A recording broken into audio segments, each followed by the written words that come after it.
Hola anti-agers. Hoy exploramos cómo la epigenética puede emplearse para mejorar la salud en general y retrasar el envejecimiento biológico.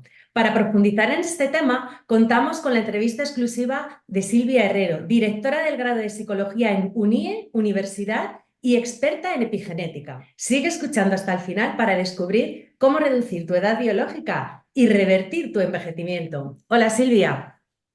Hola, buenos días. Mira, lo primero que me gustaría preguntarte es, ¿qué es la epigenética y cómo lo podemos definir de una forma sencilla para alguien que no esté familiarizado con este término? Que la epigenética ha evolucionado, ¿no? Mucho con el tiempo, y hay otras vertientes como la epigenética social, que es lo que más nos interesa a nosotros en este caso, que es ver cómo las condiciones del ambiente, cómo nos hemos criado, nuestros alimentos, nuestros hábitos, todo eso puede provocar cambios en esa expresión de los genes y puede dar lugar, lógicamente, al desarrollo, pues, de enfermedades, de trastornos o lo que estabas comentando, ¿no? Ese envejecimiento epigenético del que en muchas ocasiones no somos conscientes.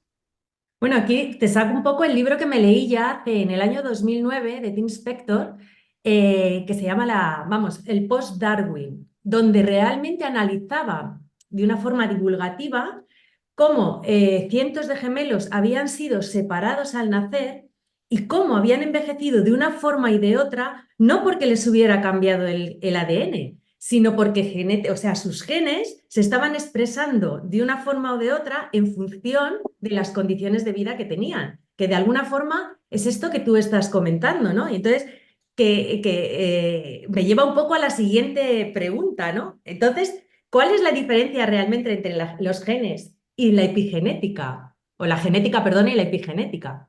Vale, cuando hablamos de genética, nos estamos refiriendo a lo que es el estudio de los genes, lo que conocemos como los genes, ¿no? Esa información genética, cómo lo heredamos de padres a hijos, las posibles alteraciones que puede haber en los genes, ¿no? A nivel de estructura. Pero claro, cuando hablamos de epigenética, le estamos añadiendo el radical de epi, que significa por encima es decir, la epigenética lo que estudia es cómo se expresan esos genes. Y yo creo que lo has ilustrado muy bien con el ejemplo, ¿no? Porque yo además también lo pongo en las clases, es decir, ¿cuándo se parecen más dos gemelos? ¿Cuando nacen o cuando son adultos? Pues lógicamente cuando nacen, porque si son gemelos monocigóticos, es decir, que comparten al 100% esa información genética, en el momento de nacer y durante la infancia, esos genes están haciendo su función, con lo cual son totalmente idénticos. Pero llegamos a la adolescencia, llegamos a la edad adulta, los gemelos se separan, los gemelos se van a vivir a ciudades diferentes, los gemelos tienen hábitos totalmente diferentes, viven situaciones totalmente diferentes, ¿no? Entonces, ese ambiente va a modificar o va a alterar la expresión de esos genes que efectivamente son idénticos y va a hacer, pues, por ejemplo, que uno de los gemelos desarrolle hipertensión, que uno de los gemelos desarrolle una enfermedad cardiovascular, que uno de los gemelos desarrolle depresión. Es decir, al final, la epigenética se basa en la genética, ¿no? Como estábamos comentando, pero tenemos que ir un pasito más allá y ser capaces de ver cómo la sociedad y todo lo que nos rodea puede modificar ese ADN, ¿no? Porque al final se impregna en el ADN y en función de cómo se expresen esos genes, pues podemos desarrollar ciertas enfermedades o el tema del envejecimiento, ¿no? Que realmente no estamos predestinados por nuestra genética heredada. Sí que marcará en algunas cosas, pero mayormente, según tengo entendido, hasta el 70% nuestro estilo de vida sé que va a marcar cómo se van a expresar esos genes, ¿no? O sea, es que hay una frase que a mí me gusta mucho que define lo que acabas de decir, ¿no? Nuestro destino no está en los genes. Es decir, sí que somos genes, lógicamente, porque la información genética y como seres humanos tenemos genes, pero nuestro destino finalmente está en el camino que tomemos. Y hilando un poco con lo que estás diciendo, me imagino que cuando has sido fumador, epigenéticamente te estará afectando de una forma y cuando dejas de ser fumador, ¿puedes revertir ese proceso o ya no lo puedes revertir? Creo que sí, porque mi experiencia durante todos estos 20 años me ha demostrado que efectivamente cuando cambias determinados hábitos, efectivamente eres capaz de revertir incluso los de un fumador. Bueno, algo muy interesante de los mecanismos epigenéticos, de las alteraciones epigenéticas, es que efectivamente son reversibles. Es decir, esto al final nos deja una puerta muy abierta para todo lo que tiene que ver con la intervención. Lógicamente, no en el momento en el que tú dejas de fumar, todo esto, ¿no? Acaba revertiéndose, pero sí que es verdad que si tú dejas de fumar, ese envejecimiento epigenético lo podemos parar, digamos, y si comienzas a adoptar otros hábitos más saludables, esos patrones de metilación o esas alteraciones a nivel epigenético pueden comenzar, perdón, mejor dicho, a revertirse, ¿no? Por ejemplo, el tema de la restricción calórica, que ahora está como muy de moda, ¿no? El llevar a cabo una restricción calórica siempre y cuando sea controlada, ¿no? Y con las medidas adecuadas, se ha descubierto que es un factor muy positivo para prevenir el envejecimiento, ¿no? Cuando nosotros envejecemos, sí que es verdad que hay una mayor expresión de lo que se conoce como los oncogenes, ¿no? Pues bueno, que son causantes de multitud de enfermedades. Entonces, se ha descubierto que una restricción, por ejemplo, calórica, en este caso de forma adecuada, es capaz de suprimir que esos genes se expresen y, por lo tanto, es muy beneficioso de cara a intentar prevenir lo que es el envejecimiento. Pero sí, lo bueno de la epigenética, y es muy interesante y por eso muchos laboratorios están interesados en el tema, es que lo podemos revertir. Entonces, si conocemos exactamente, por ejemplo, en qué punto en concreto se están produciendo las alteraciones epigenéticas, podemos diseñar fármacos que nos permitan devolver ese nivel de metilación, por ejemplo, en el caso de la metilación del ADN, a los valores adecuados y en este caso, pues intentar frenar el envejecimiento. Pero tenemos que ser conscientes también que esto no es una varita mágica de decir dejo de fumar o dejo de comer, por ejemplo, pizzas todas las noches. Hay que ser constante, lógicamente, y añadir muchos cambios a nuestra vida.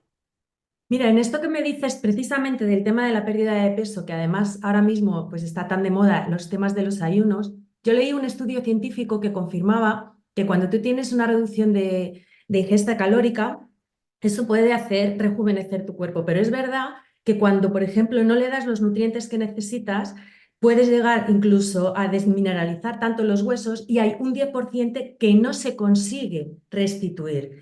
Lo que quiere decir que aquí cuando me has dicho una cosa que es muy interesante, muchas veces las costumbres no es cuestión de hacer una restricción calórica donde realmente vaya en contra de ti, sino generar un hábito que vaya siendo beneficioso, porque no todos los genes se expresan de la forma igual. Es decir, en principio, la edad tiene mucho que ver con respecto a la metilación, ¿no? No se metila igual cuando eres un recién nacido o eres pequeño a cuando eres más mayor, lo que quiere decir que los hábitos cuando eres más jóvenes no tienen por qué ser saludables cuando eres más mayor y viceversa, ¿no? Exacto. Al final, todo esto hay que estudiarlo en un contexto. Es decir, tenemos que tener en cuenta, como bien dices, el tema de la edad. Es decir, cuando una persona nace, sus células están en una situación totalmente nueva, no han sufrido ningún tipo de experiencia, ¿no? Por decirlo de alguna forma. Según vamos creciendo, según vamos teniendo diferentes experiencias, según vamos teniendo diferentes hábitos, lógicamente todo eso va dejando una serie de huellas y no es lo mismo, por ejemplo, comenzar con unos buenos hábitos desde la infancia que comenzar con unos nuevos hábitos cuando tenemos, por ejemplo, 50 años, ¿no? En este sentido. Pero sí que es verdad que además el tema de la epigenética no solo debe de centrarse en cómo se expresan los genes, sino que también tiene una función de mantenimiento. Es decir, a lo largo de nuestro ciclo vital se tiene que mantener ciertos patrones más o menos adecuados. Y luego sí que es verdad que vivimos en una sociedad, pues, no, en el tema de la restricción calórica, el tema del ayuno, el tema de hábitos saludables, que nos dejamos a veces mucho guiar por ciertas influencias o por modas que surgen que realmente no tienen ningún tipo de efecto a nivel epigenético, a nivel biológico, con lo cual hay que tener mucho cuidado, ¿no? Y sobre todo en el tema, por ejemplo, de la restricción calórica, por eso me ha parecido interesante insistir que tiene que ser una restricción calórica controlada, no puede ser de repente restrinjo de forma brutal. Todo eso sí que puede tener un beneficio, pero los extremos no son buenos, ¿no? Como tú indicas. Es decir, cuando tú ya pasas una barrera que puede producir otros cambios más allá de estas alteraciones epigenéticas, pues desgastes a nivel muscular, desgastes a nivel óseo, pues eso luego al final puede tener unas consecuencias que sí que es verdad que no tienen por qué ser reversibles, ¿no? Entonces, hay que ser muy cuidadoso con este tipo, por ejemplo, de dietas, el tema del ayuno, de la restricción calórica, o, por ejemplo, el tomar ciertos alimentos suplementarios que sí que supuestamente tienen algún tipo de beneficio, pero realmente hay que ser muy consciente de los componentes que tienen esos suplementos y del efecto que tienen en cada una de las edades. Es decir, no es lo mismo que yo tome un complemento cuando tengo 8 años a que yo tome un complemento, por ejemplo, cuando tengo 60 años. El efecto en el organismo no va a ser el mismo, ¿no? Entonces, es un tema súper apasionante, es un tema muy interesante, pero hay que individualizar también un poco en función del ciclo vital en el cual se encuentra el individuo y, por otro lado, también las características propias de cada uno.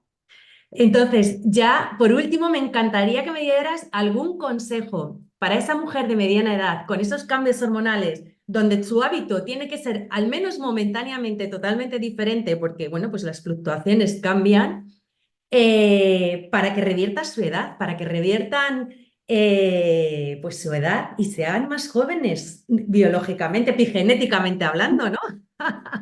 Bueno, lo que estábamos comentando, al final sí que es verdad que no existe una varita mágica para poder revertir este envejecimiento, es la suma de muchas cosas, ¿no? Que tenemos que hacer en nuestra vida. Primero, nos tenemos que centrar en la edad que estabas comentando. No es lo mismo una mujer de 50, como comentábamos, que una mujer, una adolescente de 14, 15 años. Entonces, en este caso, lo primero, acercarnos a todos los factores protectores que podamos, tipo tener una dieta equilibrada, si hacemos una restricción calórica que sea controlada. El tema, por ejemplo, pues lógicamente de no fumar, tomar suplementos que se hayan demostrado que sean adecuados pues, para el desarrollo de los huesos, ¿no? Que en esa época ya comienza a ser bastante interesante.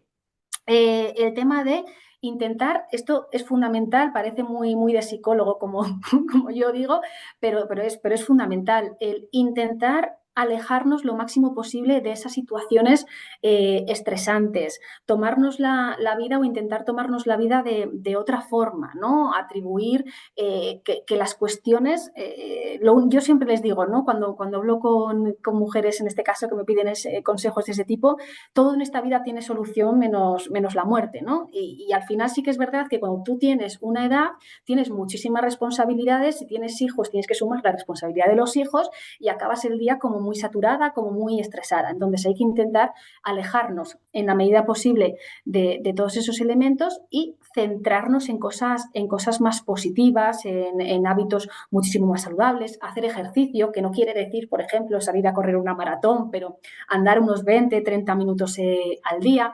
Y algo que yo considero que es fundamental y que estamos siendo cada vez más conscientes es el tema, por ejemplo, del uso de la cosmética natural, ¿no? Cuando usamos un champú, el tema de ir al supermercado, por ejemplo, y no mirar los componentes que tiene ese champú, el tema de las cremas, ¿no? Pues qué cremas tiene, o sea, qué componentes tiene esa crema. Yo creo que es fundamental, pero desde siempre que se nos eduque en utilizar esos cosméticos o esos elementos de higiene que sean totalmente naturales y que no tengan ningún tipo de componente, y pues en el tema de los champús de parabenos, etcétera, de siliconas, porque al final todo eso se impregna en nuestro organismo, ¿no? Y tiene una repercusión, igual que lo que decías, ¿no? Estamos muy concienciados que cuando estamos embarazadas todo lo que vivimos, todo lo que comemos, si fumamos, no fumamos, si bebemos, las pastillas que podemos tomar, todo eso se lo transmitimos, ¿no? A nuestro feto. Pero claro, cuando no estamos embarazadas, todo eso también lo estamos metiendo en nuestro organismo, ¿no? Fíjate, Entonces, con esto que has sí, dicho ahora mismo de los cosméticos, hay una estadística que leí que una mujer utiliza alrededor de 12 cosméticos para cuidado personal, entre cosméticos, champú, etcétera. Esos son 175 ingredientes químicos. No es que los productos en sí sean tóxicos, pero el hábito de utilizarlos diariamente y superponer uno encima de otro, al final hace que al final del año hayamos acumulado en nuestro cuerpo 2,1, me parece que eran 2,5 kilos o algo así, ¿no? 2 kilos, alrededor de los 2 kilos de químicos en nuestro cuerpo, que lo hacemos de forma diaria, constante y año tras año. Y que efectivamente también va a determinar cómo envejecemos, porque no nos podemos olvidar que nuestra piel es un órgano, es el órgano más grande que tenemos y es el que nos protege, es la barrera que protege el exterior de nuestro interior, Bueno, ¿no? a modo de resumen, yo diría que todo lo que nos rodea afecta a nuestro organismo. Puede afectar para bien o para mal. Ya depende de cada uno, ¿no? De hacia dónde quiera encaminarse. Que tenemos que ser muy conscientes de que las experiencias, los hábitos, la alimentación, todo eso puede provocar un mayor envejecimiento epigenético, que todo eso puede provocar una mayor susceptibilidad a sufrir enfermedades, pero que lo que he dicho, nuestro destino no está en los genes y nuestro destino no está en cómo esté nuestro envejecimiento ahora mismo. Lo importante es que seamos conscientes que todo esto es revertible bueno, que tenemos que dejar las puertas abiertas porque sí que es verdad que en el tema, por ejemplo, de la investigación, ¿no? Que estábamos diciendo, ahora sabes esto, pero es que en 10 años esto puede ser totalmente revolucionario y no solo a nivel de fármaco, ¿no? O a nivel de hábitos. Igual descubrimos que realizar X cosa que consideramos que es lo más normal del mundo, puede ser súper beneficioso, ¿no? Entonces es importante que seamos conscientes que todo nos afecta, pero que esto se puede revertir. Y muchas gracias por estar aquí. Muchas gracias a ti por, por invitarme.